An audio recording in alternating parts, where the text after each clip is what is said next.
जादुई टीवी। सुनो, तुम्हारे बाबूजी तो कब के गुजर गए। अब उनका जो सामान है वो पड़े पड़े कबाड़ा हो रहा है। बेच ही दो, कुछ पैसे आ जाएंगे। बात तो सही है। अगले संडे फुर्सत में यही करेंगे।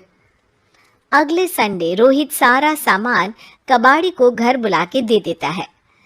तभी उसकी नजर बाबूजी की पुरानी टीवी पर जाती है, जो इतने सालों तक कूड़े में पड़ी थी, फिर भी चमचमा रही थी। टीवी तो देखो, जैसे एकदम नई हो। हाँ, बाबूजी को टीवी देखना बहुत पसंद था। उनका सपना था कि वो टीवी पे आए। एक बार मौका भी था जब वो अपने गांव के गाने सुनाने किसी चैनल पर जाने वाले थे, पर मैं और मेरा भाई लड़ पड़े और बाबूजी को घर पर ही रुकना पड़ा। चला के देखें क्या? हाँ हाँ, क्यों नहीं, देख लेते हैं। पर शायद ही चले। बाबूजी ने उस लड़ाई के दिन के बाद टीवी देखना ही छोड़ दिया था। टीवी चालू करने के लिए उसमें केबल वायर लगा दिया जाता है। एक न्यूज़ चैनल चालू हो जाती है। स्वर्ग की सीढ़ी के रास्ते हैं तीन, तीनों के तीन रास्ते हैं संगीन। पहला रास्ता है सांप की बीन, दूसरा रास्ता घर में बिछा कालीन, तीसरा रास्ता कलकत्ता से चीन। ये क्या बकवास खबर है, कुछ अच्छा लगा दो। अरे आप बोलो तो सही, कोई अच्छी खबर सुना देता हूँ। मेरा तो काम ही खबर देना है। अरे बाप रे, टीवी बात कर रही है। हाँ, ये न्यूज़ वाला मुझसे। हाँ हाँ, आपसे ही तो बात करूंगा ना, आपके घर में हूं तो। अरे ये सपना है क्या? तुम हमसे बात नहीं कर सकते?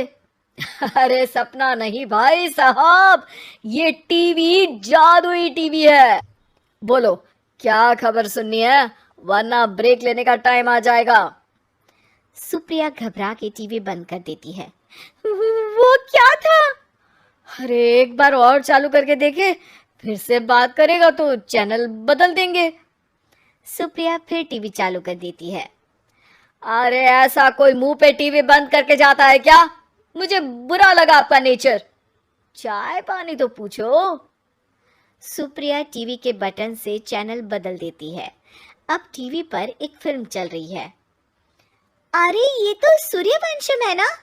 हाँ, और ये ठाकुर को जहर की खीर दे दी और उसको पता भी नहीं है। ए भाई, खीर मत पीना, उसमें जहर है, मत पीना। ठीक है महाशय, जैसा आप कहें। हाँ। अरे आपकी बात मान ली, पूरी पिक्चर ही अब तो बदल जाएगी। मतलब ये सच में जादुई टीवी है? तभी वहां कबाड़ी आ जाता है। भैया, टीवी के 150 रुपए दूंगा, चलेगा? अरे 1.5 करोड़ में भी ना दे तुमको ये टीवी हम। अरे 1.5 करोड़ खरीदने को होते तो तुम्हारे घर में ये पानी चाय नहीं पीता, अंबानी या टाटा के घर बैठा कोल्ड कॉफी पीता। रोहित कबाड़ी का हिसाब करके उसे वहां से चलता करता है और अपने भाई शशिकांत को फोन लगा के बुलाता है। शशि थोड़ी ही देर में वहां पहुंच जाता है। क्या हो गया भैया? अरे बाबूजी का टीवी याद है? हाँ हाँ, जिसमें घुसे रहते थे हमेशा वो, और अपने को कुछ नहीं देखने देते थे। अरे वो अब जादुई टीवी बन गया है। भैया, आपकी बकवास करने की आदत अब तक नहीं गई। अरे आपके घर में बच्चे हैं, अब तो बड़ों जैसी बात करो। रोहित जाके टीवी चालू कर देता है। टीवी पर एक जादू का शो हो रहा है जिसमें एक जादूगर है। अब मैं अपनी टोपी में से कबूतर निकालूंगा। श्रिंग ब्रिंग शरिंग बम फपा फुफी फुफा पाउ। टीवी से कबूतर निकलता है और शशिकांत के सर पर आकर बैठ जाता है। भैया, ये क्या हो रहा है?